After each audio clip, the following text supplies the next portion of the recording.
তারা মনে করে যে তারা ভালো কাজে আদেশ দিচ্ছে এবং মন্দ কাজে নিষেধ করছে। তারা তো তাদের ভাই বোনদেরকে হাদিস বা কোরআনের আয়াতই বলছে, ভালো কাজই তো করছে, এটাই তো তাদের করা উচিত, এমন কথাই তাদের মাথায় থাকে। তারা যা বুঝতে পারে না তা হচ্ছে এখানে আরো একটা ব্যাপার ঘটছে, অন্য আরো কিছু ঘটছে। দিনের পথে আসার আগে আপনি হয়তো বন্ধু মহলের মনোযোগের কেন্দ্রবিন্দু ছিলেন, আপনি গুন্ডা মাস্তান যাই ছিলেন না কেন সকলের মধ্যমণি হয়ে থাকতেন। যখন আপনি ধর্মের পথে আসলেন তখন আপনাকে ঘিরে আর সেটা রইল না, কিন্তু আপনার তখন এমন কিছু একটা চাই। অন্যদের উপর নিজের আধিপত্য দেখানোর জন্য আপনার ভেতরে এক ধরনের জেদ কাজ করে। আপনার মনে হয় যে আমি মানুষকে দেখাতে চাই কোনো না কোনো ভাবে আমি তোমাদের চেয়ে সেরা। এবং এই ঘুরপথে চলতে গিয়ে বেশিরভাগ সময় নিজের অজান্তেই, অধিকাংশ সময় তারা মানুষকে যে ধর্মীয় মতামত প্রদান করে তার মাধ্যমে তারা নিজেদের শ্রেষ্ঠত্ব দেখাতে চায়। তারা মানুষের কাছে প্রমাণ করে দিতে চায় যে অন্যরা আসলে ধর্মটা ঠিকমতো জানে না, আমি ধর্ম সম্পর্কে ঠিকমতো জানি, আসো তোমাকে বলি কোনটা সঠিক, আসো তোমাকে এই আয়াতটা শিখাই, তোমাকে এই হাদিসটা শিখাই, তুমি জানো না এটা এভাবে না ওভাবে। মানে ধর্ম নিজেই আপনার ইগো প্রকাশের মাধ্যম হয়ে ওঠে।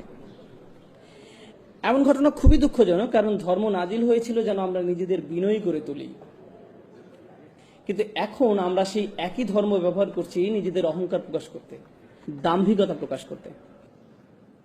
তবে এটা এমন নয় যে শুধু আমাদের তরুণদের মাঝেই ঘটে থাকে, বরং বড়দের মাঝেও হয়। আপনারা ইবলিসের কথা জানেন, সে কিসে আল্লাহর অবাধ্য হয়েছিল? সে সিজদা করতে রাজি হয়নি। আদম আলাহিসাল্লামকে আল্লাহ কি কাজ দিতে যাচ্ছিলেন, কেমন উচ্চ বেতন তিনি পেতে যাচ্ছিলেন,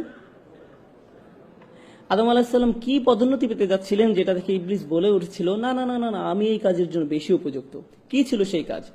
আল্লাহ তাআলার কি উদ্দেশ্যে মানুষ সৃষ্টি করেছিলেন? ইবাদতের উদ্দেশ্যে, ঠিক। এবং আদম আলাহিসাল্লামকে বলা হয়েছিল ইন্নী জাইলুন ফিল আরদি খলিফা। আল্লাহ ওনাকে কোথায় ন্যস্ত করেছিলেন? পৃথিবীতে। এবং এটা কি ছিল? আল্লাহর কাজ করার দায়িত্ব।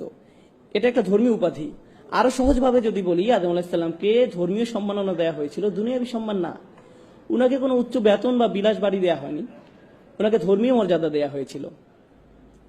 তাই আপনি যদি এই বিষয়টা নিয়ে ভাবেন তাহলে কিছুটা অবাক হবেন। ইবলিস এক ধর্মীয় মর্যাদার কারণে আদম আলাহিসাল্লামকে হিংসা করেছিল, তার ইগো প্রকাশ পেয়ে গিয়েছিল, কারণ সে মনে করেছিল আল্লাহর দ্বীনের কাজ করার জন্য আদমের চেয়ে সে বেশি যোগ্য,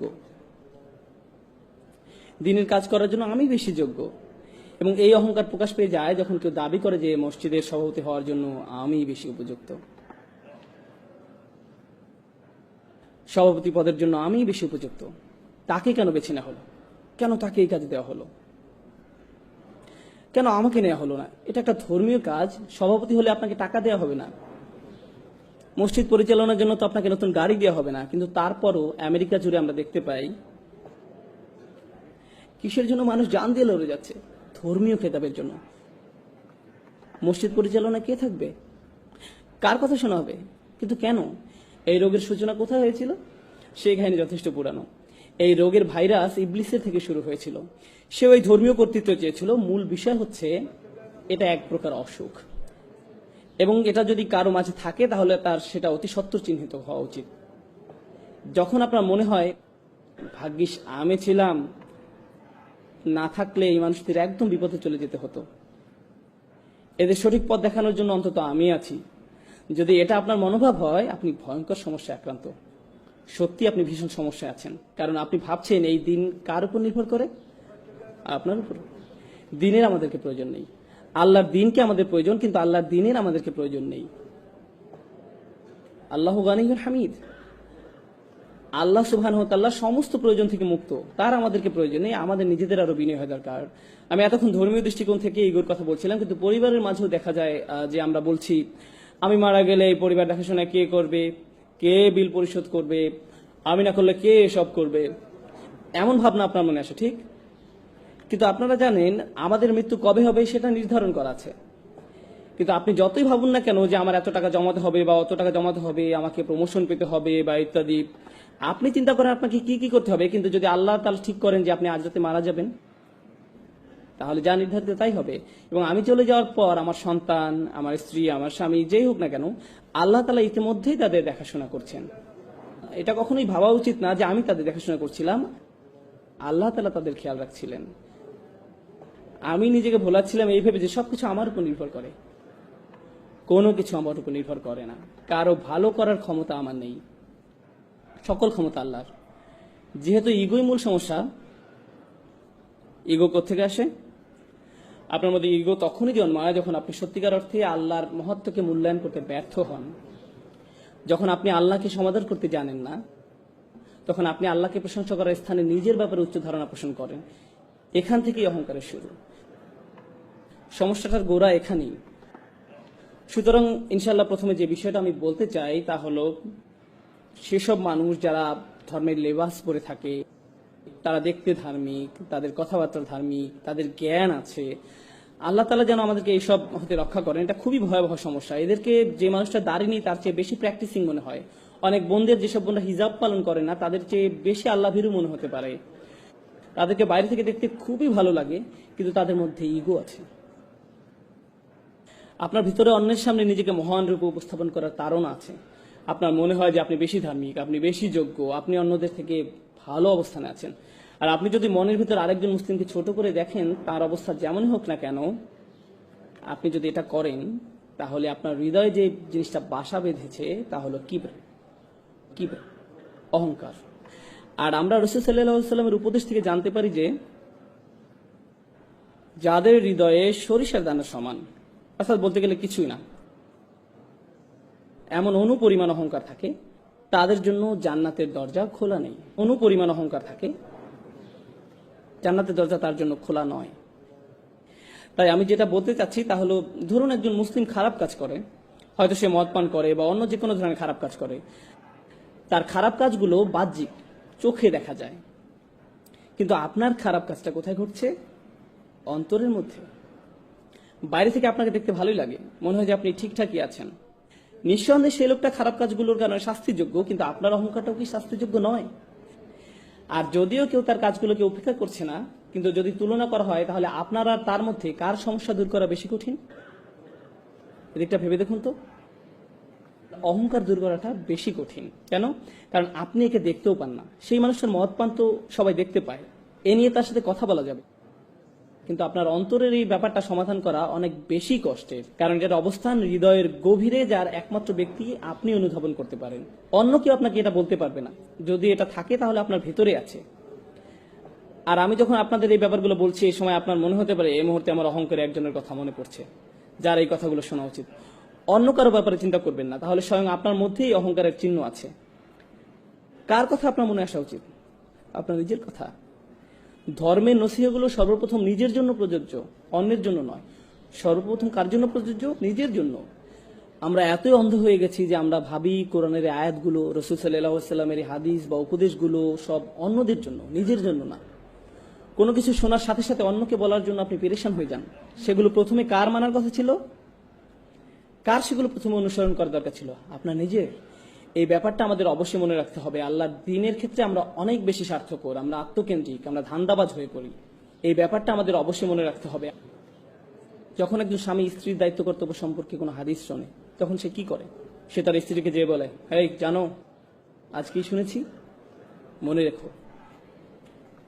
এমনকি পিতামাতাও তাদের সন্তানদের সাথে কোন একটা শোনায়, অবিল ওয়ালিদাইনি ইহসানা, তোমার পিতামাতার সাথে সৎ ব্যবহার করো। এটাকে আত্মসেবা হয়ে যায় না? আমরা কি এখানে নিজের সেবা করতে এসেছি নাকি আল্লাহর দ্বীন পালন করতে এসেছি? এটা পুরো দৃষ্টিভঙ্গি বদলে দেয়। এটা সম্পূর্ণ ভিন্ন দৃষ্টিভঙ্গি। তো এটি প্রথম সমস্যা যা আমি আপনাদের সামনে তুলে ধরতে চেয়েছিলাম। ইগো, যা কেবল আপনিই উপলব্ধি করতে পারেন, আর কেউ আপনার জন্য তা করতে পারবে না। যদি আপনার অন্তরের মধ্যে ইগো থাকে, তাহলে বাইরে থেকে যতই ভালো দেখাক না কেন, তার কি মূল্য থাকবে? কারণ আপনার হৃদয়টাই সুস্থ নেই। আর আল্লাহ বলেন, ইল্লামান আতাল্লাহু বিকলবিন সালিম, কিন্তু একমাত্র তারা ব্যতীত যারা সুস্থ অন্তর নিয়ে আল্লাহর কাছে আসবে।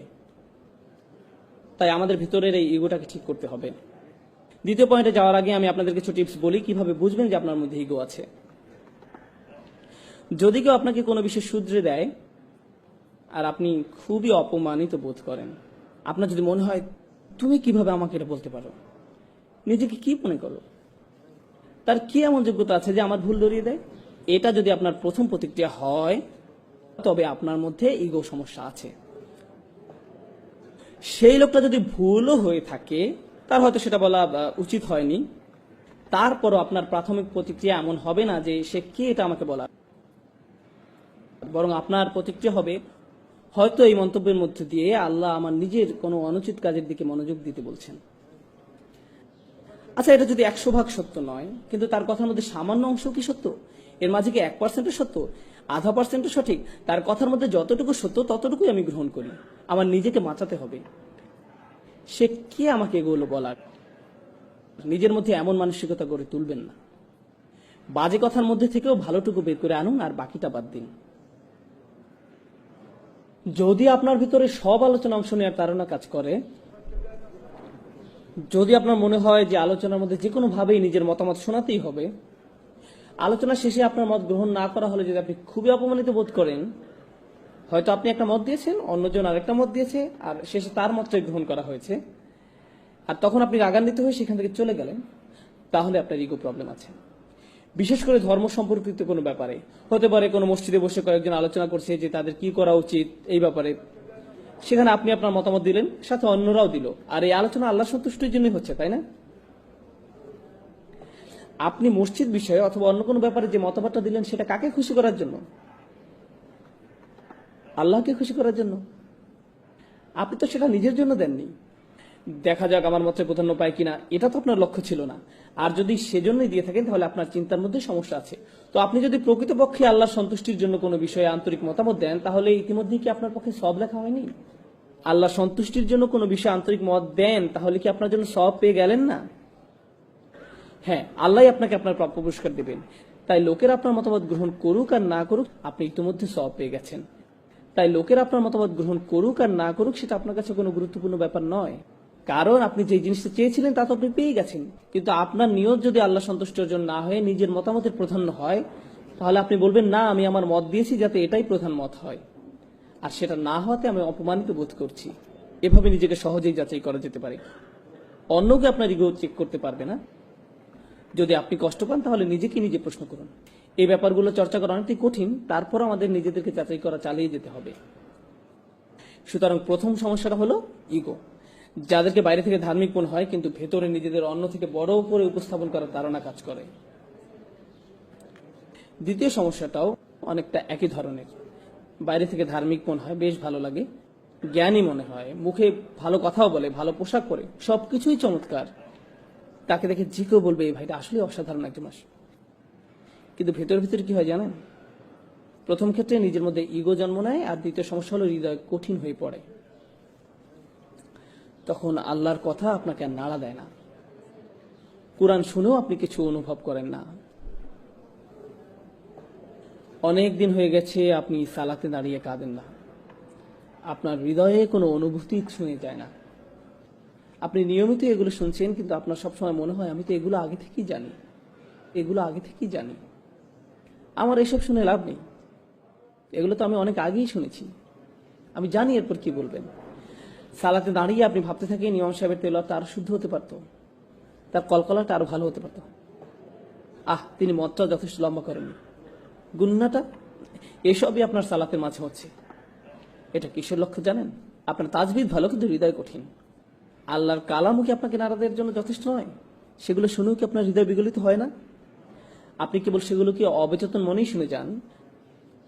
একদিকে আপনার ইলম বৃদ্ধি পাচ্ছে, লোকজনের সামনে আপনাকে খুবই ধার্মিক বলে মনে হচ্ছে, কিন্তু যে সময় একা থাকেন, যখন আর কেউ আপনাকে দেখতে পায় না, তখন আপনার ভেতরে খারাপ সত্তাটা বেরিয়ে আসে, যার কিছু আলাদা আচরণ আছে, যে কিছু গোপন কাজ করে, আপনি কখনো কল্পনাই করতে পারবেন না যে সে এরকম খারাপ কাজ করতে পারে। তার স্বাভাবিক চলাফেরা দেখে, মানুষের সাথে তার আচরণ দেখে আপনি ধারণাই করতে পারবেন না যে তারা নির্জনে এরূপ, কিন্তু তারা নির্জনে একদম ভিন্ন এক মানুষের রূপ নেয়, যাকে দেখে আপনিও চিনতে পারবেন না। তো সেই মানুষের ভেতরে একটা দানব বাস করছে, তার কিছু বাজে সমস্যা আছে, কিন্তু তাকে বাহ্যিক দিক থেকে দেখে একজন মহান ব্যক্তি মনে হয়। কেউ আপনার এই সমস্যা দূর করতে পারবে না, কারণ তারা জানেও না যে আপনার মধ্যে এমন একটা সমস্যা বিরাজ করছে। তাই প্রথম সমস্যা হলো ইগো, দ্বিতীয় সমস্যা হলো কঠিন হৃদয়। আর দুটোই আত্মিক সমস্যা, দুটোই হৃদয়জনিত সমস্যা। আর এই সমস্যাগুলো কেবল একজনই শনাক্ত করতে পারে। কে সে? আপনি নিজে। ইনশাআল্লাহ শেষের দিকে যে সমস্যাগুলো দূর করার জন্য কিছু টিপস নিয়ে আলোচনা করব। আমি দ্বিতীয় পয়েন্টটা গুছিয়ে আনতে চাই হৃদয় কঠিন হয়ে পড়ার ব্যাপারে। আল্লাহ তাআলা বলেন যে একটা আমি শুরুতে তিলাওয়াত করেছিলাম সূরা হাদীদ থেকে।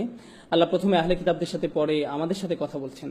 তিনি বলেন আলাম ইয়ানিল্লাযিনা আমানু, মানুষদের মধ্যে যারা ইমানদার বলে নিজেদেরকে দাবি করে, আন তাকশা কুলুবুহুম লিযিকরিল্লাহ, তাদের জন্য আল্লাহর স্মরণে হৃদয় বিগলিত হওয়ার সময় আসেনি। তাদের হৃদয় সশ্রদ্ধ ভয়ে পূর্ণ হওয়া উচিত, তাদের হৃদয় হয়ে যাওয়া উচিত বিগলিত।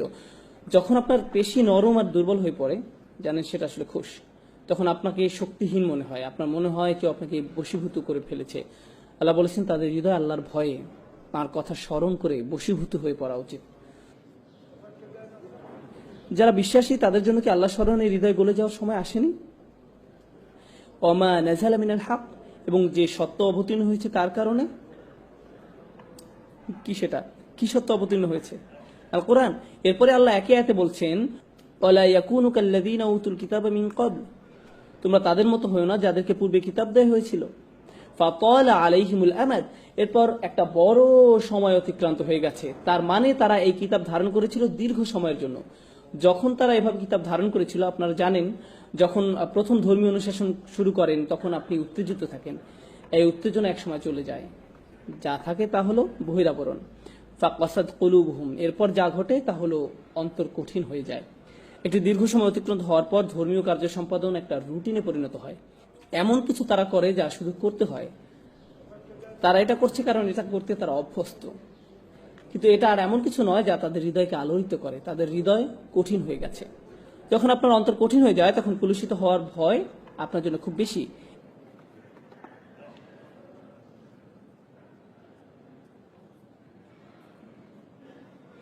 এজন্য আয়াতে বলা হয়েছে ওয়াকাসিরুম মিনহুম ফাসিকুন, তাদের অধিকাংশই পাপাচারী, তাদের বড় একটা সংখ্যা হলো খারাপ। আয়াতটি শেষ হয়েছে আহলে কিতাবদের দিয়ে, কিন্তু কি দিয়ে শুরু হয়েছিল? আলাম ইয়ানিল্লাযীনা আমানু। আলোচনাটি আসলে তাদের নিয়ে যারা বিশ্বাস স্থাপন করেছে আর কিভাবে তাদের অন্তর কঠিন হয়ে গেছে। আর এটা যদি আপনার ভিতরে অনুভব করতে পারেন, কেউ আপনাকে বলে দিতে পারবে না, এটা কেউ আপনাকে বলে দিতে পারবে না। আমি আবার বলছি, আপনার জন্য এটা অনুমান করতে পারবে না। একমাত্র যে এটা ধরতে পারবে সে ব্যক্তি হলো আপনি নিজে, অন্য কেউ নয়। আপনি আল্লাহর সামনে কতটুকু বিনয়ী, আপনি অন্যদের সামনে কতটুকু বিনয়ী, এই বিষয়টা আপনাকে বলে দিতে পারবো না, আমি আপনাকে বলে দিতে পারবো না, একমাত্র আপনিই বলতে পারবেন। আপনি যদি কখনো হতাশা ভোগেন, আপনি বুঝতে পারবেন যে আপনার অন্তর আসলেই কঠিন হয়ে গেছে, আর আপনি নিজে এই সমস্যাটা আপনার মধ্যে বাড়তে দিয়েছেন। যখন কোনো ধর্মীয় ব্যক্তির উপস্থিতি খুবই ভীতিকর মনে হয়, কোনো দেখতে ধার্মিক লোক, তাকে দেখার সাথে সাথে আপনার মনে ভীতি তৈরি হয়, তাদের সাথে কথা বলতে আপনি আতঙ্কিত হন, তাদের আশপাশে যাওয়া আতঙ্কজনক হয় আপনার জন্য, আপনি আতঙ্কগ্রস্ত হয়ে পড়েন। অনেক সময় যেসব বোন হিজাব পরেন না, তারা হিজাব পরা একজনকে আসতে দেখলে তারা রাস্তা ক্রস করে অন্যদিকে চলে যান, ওই যে হিজাব পুলিশ আসছে এবং সে নিশ্চয়ই আমাকে এমন কিছু বলবে যে আমার মন খারাপ করে দিবে। এখন একদিকে এটা ভয়ের কারণ, অন্যদিকে কখনো এটা সত্যি। কিছু মানুষ রয়েছে যারা অন্যদের নিচু চোখে দেখে, তারা অন্যদের প্রতি মারাত্মক অধ্যত আচরণ করে।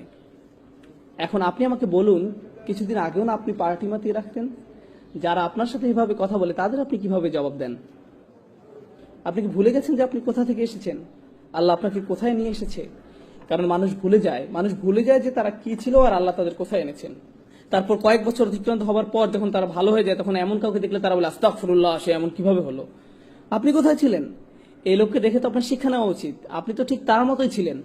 আল্লাহর যে রহমত আপনার উপর বর্ষিত হয়েছে তা আপনার স্মরণ করা উচিত। কুনতুম আলা শাফা হুফরাতিন মিনান নার, আপনি দোজখের একেবারে প্রান্তে ছিলেন, ফাআনকাযাকুম মিনহা, তিনি আপনাকে রক্ষা করেছেন। আর সেই আয়াতেই আল্লাহ বলছেন ফাআল্লাফা বাইনা কুলুবিকুম, তিনি তোমাদের অন্তরে ভালোবাসা সৃষ্টি করেছেন। আপনারা আপনাদের অন্তরসমূহের মাঝে যদি ভালোবাসা পেতে যান, তাহলে আপনাকে মনে রাখতে হবে যে আপনি নিজেও একদিন এই পথে ছিলেন এবং আপনাকে সেখান থেকে রক্ষা করা হয়েছে। আপনাকে এজন্য রক্ষা করা হয়নি যে আপনি খুব স্মার্ট মানুষ, আপনি রক্ষা পাওয়ার যোগ্য। এটা আপনার প্রতি কার অনুগ্রহ ছিল? এটা আপনার প্রতি আল্লাহর অনুগ্রহ ছিল। কোন সাহস আপনি অন্যদের দিকে কিভাবে তাকান, কিভাবে এমন মন্তব্য করেন? এই দাম্ভিকতা জঘন্য ব্যাপার, এটা আপনার সকল ভালো কাজ ধ্বংস করে দিবে, সব ভালো কাজ ধুয়ে মুছে দিবে। অধিকাংশ ক্ষেত্রেই আমাদের যুবকরা যারা তীব্র বিতর্কে লিপ্ত হয়, যে কোনো বিষয় নিয়ে হতে পারে ধর্মতত্ত্বের বিষয়, হতে পারে ফিকের বিষয়, হতে পারে একটা সংগঠনের পদ নিয়ে, যে কোনো ব্যাপার নিয়েই হোক না কেন, আপনার জানের বিতর্কের মূল কারণ কি? ইগো। আসলে এটা আত্ম অহংকারের কারণে হয়ে থাকে। মানুষ স্কলারদের সম্পর্কে কথা বলে যেন তারা ক্রীড়াবিদকে নিয়ে কথা বলছে। ওই যে ওনার কথা আমার একদম পছন্দ হয় না, আমাকে মাফ করবেন, আপনি জানেন তিনি কত পরিশ্রম করেন আল্লাহর সন্তুষ্টির জন্য। যদি আপনি তার সাথে একমত নাও হন, প্রকৃত ব্যাপার হলো তিনি তার বাড়ি ত্যাগ করেছেন। তিনি যদি স্কলার না হন না কেন, তিনি বিশ্বের এক প্রান্ত থেকে আরেক প্রান্তে ভ্রমণ করেছেন শুধু জ্ঞান অর্জনের জন্য, রাতের পর রাত ব্যয় করেছেন প্রার্থনা করে, মুখস্থ করে, অধ্যয়ন করে। আর আপনি তার সম্বন্ধে এমন কি বা জানেন? তিনি কি বলছেন আমি পছন্দ করি না, আমার মনে হয় তিনি বিপদগামী। কোন সাহসে আপনি এটা বলেন? আপনি কি করেছেন? কিসে আপনার এমন অবস্থান নিয়ে যায় যে আপনি তার সম্বন্ধে এমন মন্তব্য করেন? আপনি যে কোনো মুসলিমের সাথে দ্বিমত পোষণ করতে পারেন, আপনার সাথে তার মতামত নাই মিলতে পারে, এক্ষেত্রে তাদের প্রতি আপনার প্রথম দৃষ্টিভঙ্গিটা কেমন হওয়া উচিত? আপনার কি এমন রায় দেওয়া উচিত যে তারা জাহান্নামের পথে? যদি আপনি সত্যিই তাদের ব্যাপারে উদ্বিগ্ন হয়ে থাকেন, সত্যিই তাদের ব্যাপার নিয়ে চিন্তিত হয়ে থাকেন, তাহলে তাদের এই সমস্যা নিয়ে আপনি অন্য কারোর সাথে কথা বলবেন না। আপনি কার সাথে কথা বলবেন? তাদের সাথেই কথা বলবেন। আপনি সরাসরি তাদের সাথেই কথা বলবেন যদি আপনার মাঝে আন্তরিকতা থেকে থাকে। তাহলে আপনি আপনার উৎকণ্ঠার কথা অন্য কারো কাছে বলবেন না। অন্যথায় আপনার মাঝে আন্তরিকতার অভাব পরিলক্ষিত হয়। এর ফলে বোঝা যায় যে আপনার মাঝে ইগো আছে। আপনার নিজ দলের প্রতি আপনি পক্ষপাতিত্ব দেখাচ্ছেন, নিজ মতের পক্ষে দাঁড়িয়েছেন, বা অন্য সম্পর্কে আপনি যা তা বলছেন। এটা অপরিপক্ক, এটা দাম্ভিকতা, আত্মহংকারমূলক। এটা তাই। যদি আমাদের অবস্থা এই পর্যায়ে এসে পৌঁছে, তাহলে আমাদের মধ্যে প্রতিষেধক প্রয়োজন। সর্বপ্রথম প্রতিষেধক হলো আশা। আশা হারিয়ে যায়নি। সুবহানাল্লাহ। পরবর্তী আয়াতে আল্লাহ চমৎকার করে বলছেন, ইয়ালামু, তোমরা জেনে রাখো, আন্নাল্লাহা ইউহয়িল আরদা বা'দা মাউতিহা, অবশ্যই আল্লাহ ভূভাগকে তার মৃত্যুর পর পুনরুজ্জীবিত করেন। পূর্ববর্তী আয়াতে আল্লাহ অন্তরসমূহ সম্পর্কে কথা বলেছিলেন, আর এখন তিনি কি বিষয়ে কথা বলছেন? ভূপৃষ্ঠকে জীবন দেওয়া সম্পর্কে। আল্লাহ আপনাদের বলছেন যে যেভাবে আল্লাহ পৃথিবী পৃষ্ঠকে জীবন দান করতে পারেন মৃত্যুর পরে, ঠিক সেভাবে আল্লাহ আপনার অন্তরকেও জীবন দান করতে পারেন। আপনার অন্তর পুনরায় কোমল হতে পারে। আমরা অলৌকিক নিদর্শনাবলী প্রকাশ করেছি যাতে তোমরা বুঝতে পারো। বুঝতে পেরেছেন? আপনার জন্য আশা রয়েছে।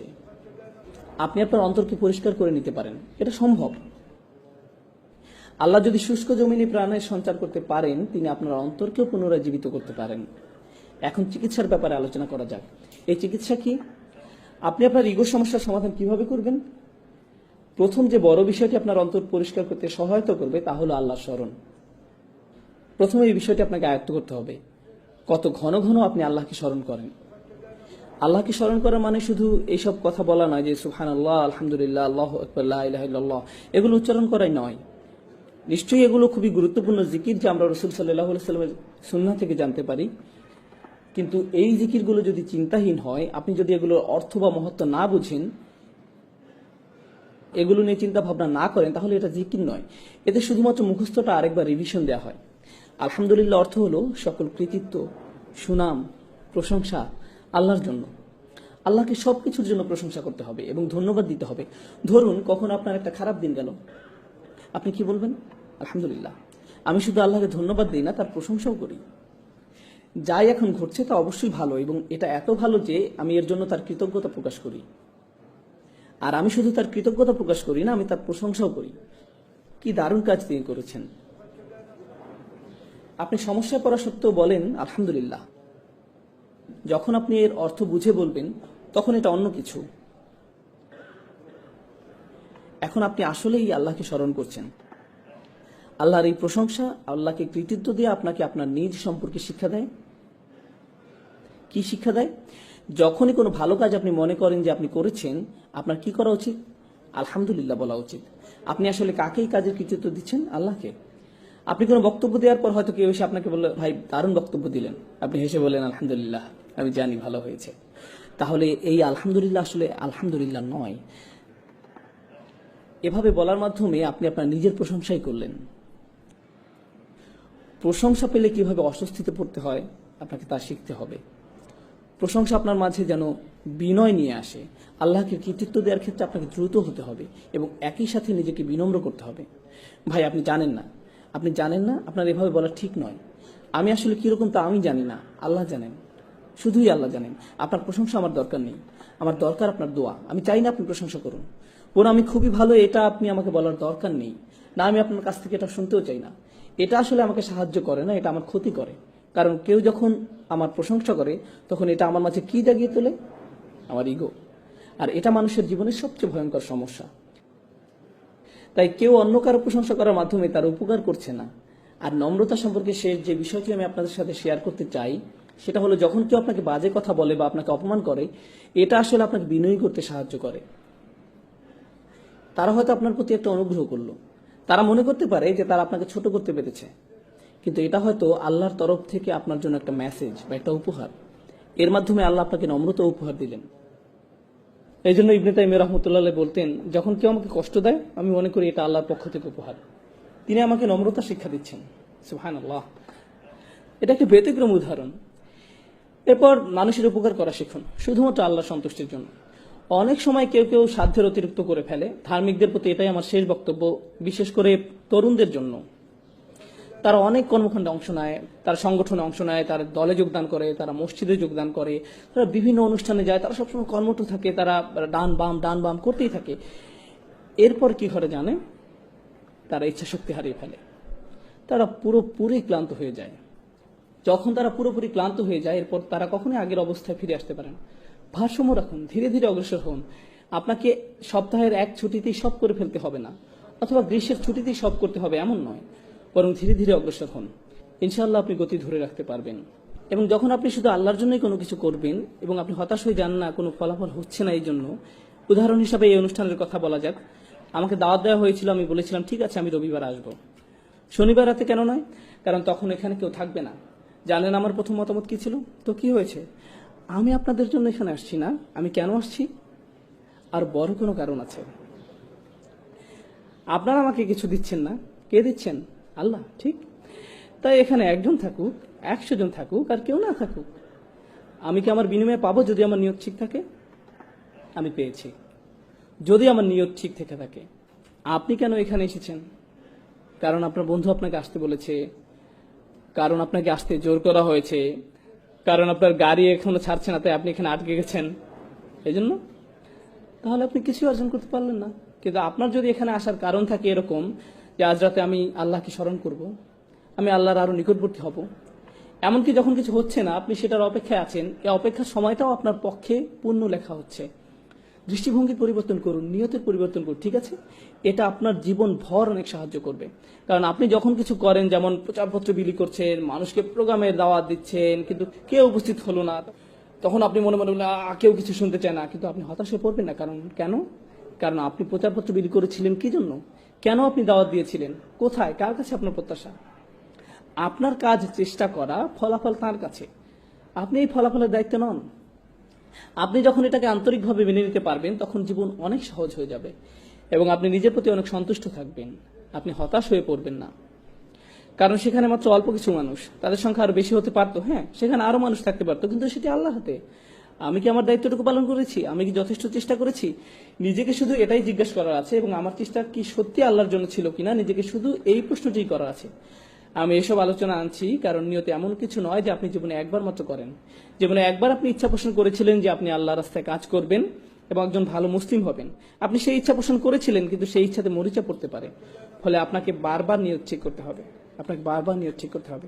আপনি জানেন, সবাই ভাবছে আপনার ইচ্ছা অনেক শক্তিশালী, কারণ তারা শুধু আপনার বাইরেরটা দেখছে। তারা কি দেখে না?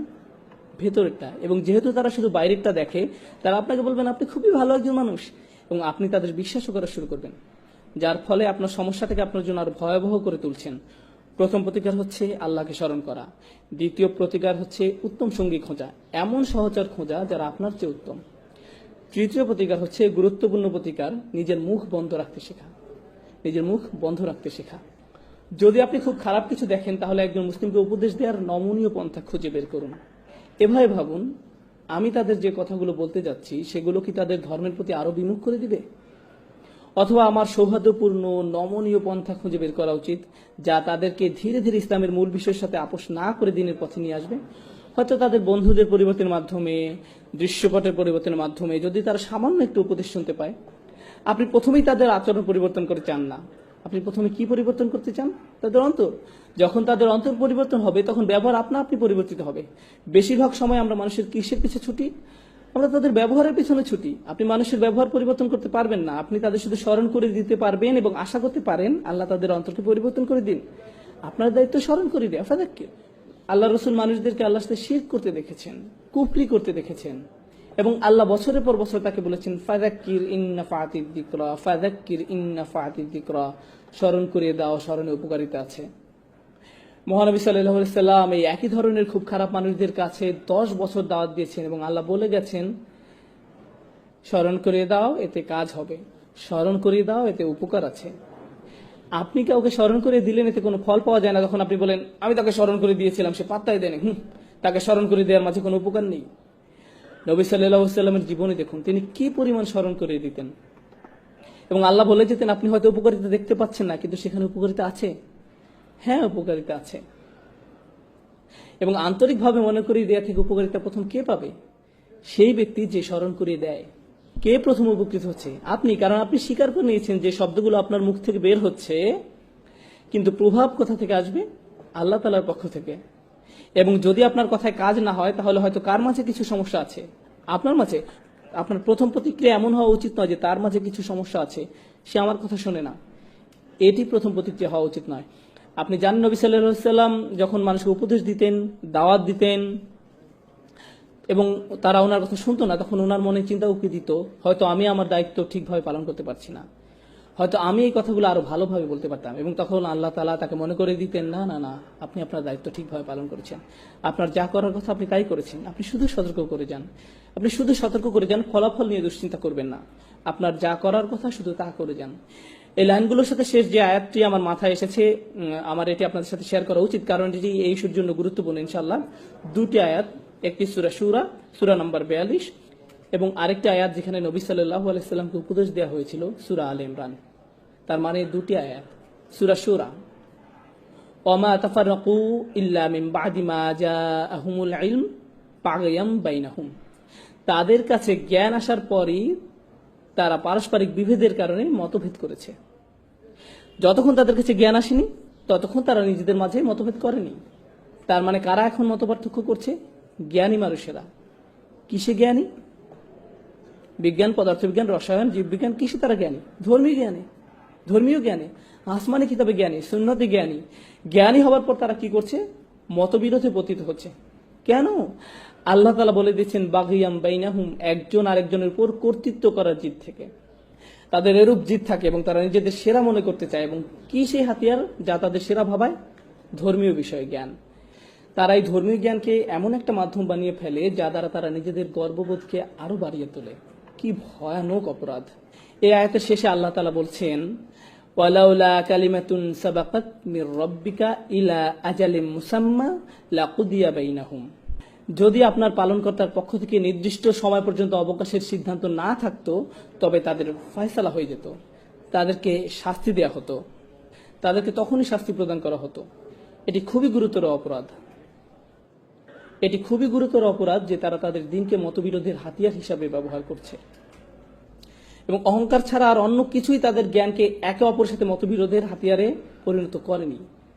আল্লাহ তাআলা আমাদেরকে এই মারাত্মক অপরাধ থেকে হেফাজত করুন, বিশেষ করে আমাদের তরুণ প্রজন্মকে।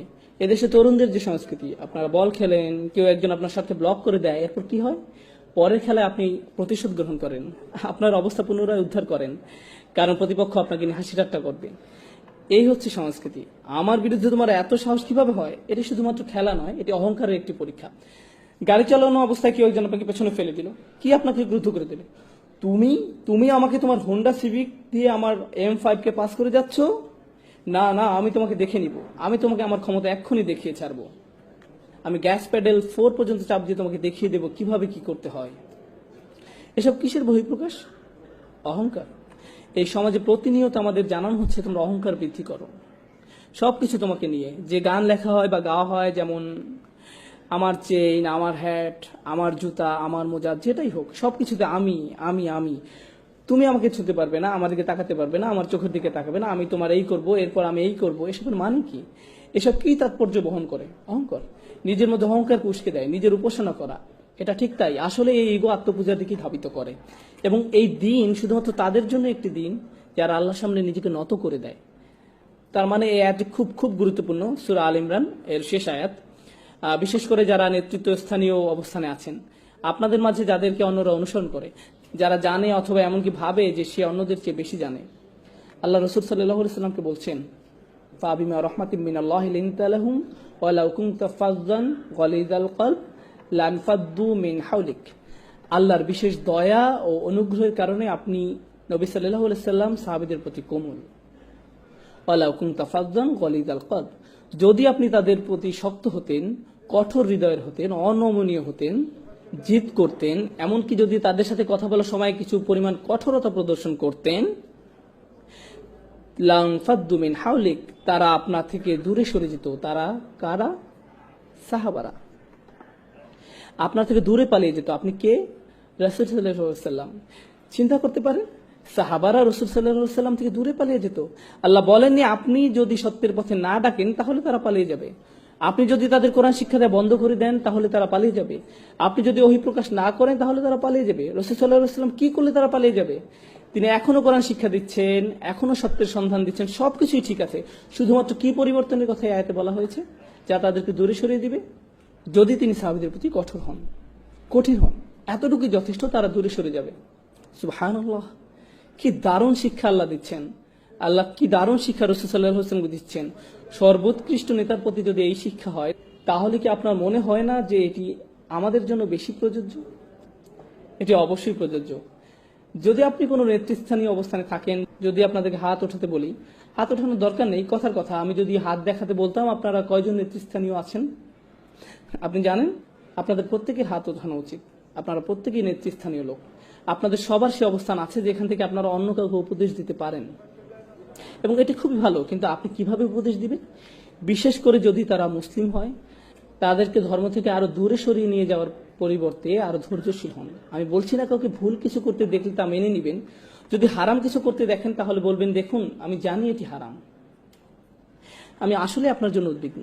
এটি বিভিন্নভাবে বলা যায়। এই কাজটি করাতে দোজখে যাবে তুমি জানো, এটা একভাবে বলা।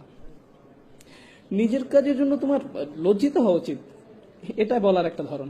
ভাই আমি সত্যি তোমার জন্য উদ্বিগ্ন, সিরিয়াসলি তুমি জানো ওটা খারাপ, আর আমি তোমাকে ভালোবাসি, তুমি কেন এটা করছো? তোমার কোনো সাহায্য লাগবে? আসলে কেন বন্ধ করছো না? এটা বন্ধ করো, আসো এটা নিয়ে আলোচনা করি আন্তরিকতার সাথে। আন্তরিকতা এটা দেখানো যায় না, তবে প্রকাশ করা যায়। এতে প্রকাশ পায় আপনি আন্তরিক নাকি শুধু ওদের প্রতি আপনার মন্তব্য প্রকাশ করতে চান বা তাদের ছোট করতে চান। এখানে পার্থক্য আছে। আপনি মানুষের সাথে কিভাবে বলেন তার মধ্যে পার্থক্য আছে। আদিল্লাতিন আলাল মুমিনিন, তারা মুসলমানদের প্রতি বিনম্র আচরণ করে, কোরআনে এভাবে বলা আছে। কিন্তু আপনি কিভাবে জানবেন আপনি আন্তরিক কিনা? এই আয়াতে এটা বলা আছে। এরপরে আমরা শেষ করব। ফাআফু আনহুম ওয়াস্তাগফির লাহুম ওয়াশাওিরহুম ফিল আমর, কাজেই আপনি তাদের ক্ষমা করে দিন, তাদের জন্য মাগফিরাত কামনা করুন এবং কাজে কর্মে তাদের সাথে পরামর্শ করুন। তাদের ভুলের পর আপনি তাদের প্রতি সহনশীল, যদি তারা ভুল করে ফেলে। প্রথম কাজ, তাদের মমতার সাথে ক্ষমা করে দিন, ফাআফু আনহুম। এরপর আল্লাহ সুবহানাহু ওয়া তাআলার কাছে ক্ষমা প্রার্থনা করুন। আল্লাহর কাছে ক্ষমা প্রার্থনা মানে এই নয়, ধরুন কোনো ভাই কিছু করলো আর আপনি বললেন এই যাই হোক আল্লাহ তাআলা তোমাকে ক্ষমা করে দিক, এটা ফাস্তাগফির লাহুম নয়। আপনি কখন তাদের জন্য আল্লাহর কাছে ক্ষমা চাইবেন? যখন আপনি নিজের জন্য আল্লাহর কাছে ক্ষমা চাইছেন, নির্জনে। নির্জনে প্রার্থনার মানে কি? আন্তরিকতা, ওটা আন্তরিক, অকৃত্রিম। সবার সামনে যদি বলেন ভাই তুমি অনেক ভুলের মধ্যে আছো, আল্লাহ তাআলা তোমাকে ক্ষমা করুন, আমি তোমার জন্য দোয়া করব, আয়াতে এটা বলা হয়নি। ওটা আসলে কিসের প্রকাশ? দম্ভ, অহংকার। তাদের জন্য আন্তরিকভাবে নির্জনে দোয়া করুন, ফাস্তাগফির লাহুম। আর ওরা যাতে বোঝে যে আপনি ওদেরকে ভদ্র মানুষ মনে করেন, ওয়াশাওিরহুম ফিল আমর, তাদের সাথে পরামর্শ করুন, তাদের মতামত গ্রহণ করুন, তাদের মতামত জানতে চান, তাদেরকে ভদ্র মানুষ হিসাবে গণ্য করুন। রাসূল সাল্লাল্লাহু আলাইহি ওয়াসাল্লামের কারোর সাথে পরামর্শ করার প্রয়োজন ছিল না। ওনার কাছে যা নাজিল হতো ওহী, সেই অনুযায়ী উনি সিদ্ধান্ত দিতে পারতেন। কিন্তু আল্লাহ সুবহানাহু ওয়া তাআলা ওনাকে সিদ্ধান্ত গ্রহণে অন্যদের সাথে পরামর্শ করার আদেশ দিয়েছেন। কেন? যাতে তারা অনুভব করে কি সংযুক্ত, সম্মানিত। এটা একজন নেতার চারিত্রিক বৈশিষ্ট্য হওয়া উচিত। উনি তার অধীনে যারা ছিল তাদেরকে বুঝতে দিয়েছেন যে তারাও সম্মানিত। ওয়াশাওিরহুম ফিল আমর, এবং কাজে কর্মে তাদের সাথে পরামর্শ করুন। ফাইদা আযমতা ফাতাওয়াক্কাল আলাল্লাহ, যখন আপনি কোনো সিদ্ধান্ত নেন আল্লাহ তাআলার উপর বিশ্বাস রাখুন, কারণ আপনার সিদ্ধান্তই সাফল্যের চাবিকাঠি নয়। সব সাফল্যের মূলে আছেন আল্লাহ সুবহানাহু ওয়া তাআলা। ইন্নাল্লাহা ইউহিব্বুল মুতাওয়াক্কিলিন, আল্লাহ তার উপর নির্ভরকারীদের ভালোবাসেন। আল্লাহ আমাদেরকে আমাদের চেয়েও ভালো মানুষদের সঙ্গ দান করুন, যেন আমরা আমাদের অহংবোধ নিয়ন্ত্রণ করতে পারি। আল্লাহ সুবহানাহু ওয়া তাআলা আমাদের এই তৌফিক দিন যেন আমরা আমাদের আশেপাশে মানুষদের সদুপদেশ দিতে পারি। যারা বলে লা ইলাহা ইল্লাল্লাহ, যারা আমাদের সাথে এই চমৎকার কালেমায় বিশ্বাস করে, তারা আমাদের রক্তের সম্পর্কের আত্মীয়ের থেকেও অনেক বেশি ভালোবাসার দাবি রাখেন। লা ইলাহা ইল্লাল্লাহ আমাদের রক্তের বন্ধন থেকেও বেশি কাছের করে দেয়। আমরা যেন সব মুসলিমদের সাথে সেই রকমের ভালোবাসা এবং সহমর্মিতা অনুভব করতে পারি, আন্তরিকতা তাদের প্রতি প্রকাশ করতে পারি। আল্লাহ আমাদেরকে সেই তৌফিক দান করুন, আমিন। ভালো উপদেশ যাদের প্রয়োজন তাদের অন্তরে যেন তা প্রবেশ করতে পারে, আল্লাহ সেই তৌফিক দান করুন। আল্লাহ সুবহানাহু ওয়া তাআলা আমাদের উপদেশ গ্রহণ করার ক্ষমতা দিন, আমরা যেন এর সবটুকু ভালো গ্রহণ করতে সমর্থ হই এবং উপদেশ যেন আমাদের অহংবোধ বাড়িয়ে তোলার কোনো মাধ্যম না হয়ে ওঠে। আল্লাহ আমাদেরকে তার সামনে বিনম্র রাখুন, আমাদের অতীত ভুলগুলো ক্ষমা করে দিন, আমরা যেন প্রতিনিয়ত আমাদের অন্তঃকরণকে পরিশুদ্ধ করি। আল্লাহ আমাদেরকে সেই তৌফিক দান করুন, আমিন। এবং পরিশেষে আমি প্রার্থনা করি আল্লাহ যেন আমাদের অন্যান্য সব সম্মেলনের মতো এই সম্মেলনও সব ভালো কাজ, আমাদের সকল ভুল ভ্রান্তি ক্ষমা করে কবুল করে নেন। এমনকি আমাদের অজু, আমাদের নামাজ, আমাদের দোয়া, আমাদের ভুলটুকু ছাড়া সবকিছু আল্লাহ কবুল করে নিন। আল্লাহ যেন আমাদের সবকিছু কবুল করে নেন। আল্লাহ আমাদের সবার ভুল ভ্রান্তি মাফ করে দিয়ে আমাদের সবার ইবাদত কবুল করে নিন, আমিন।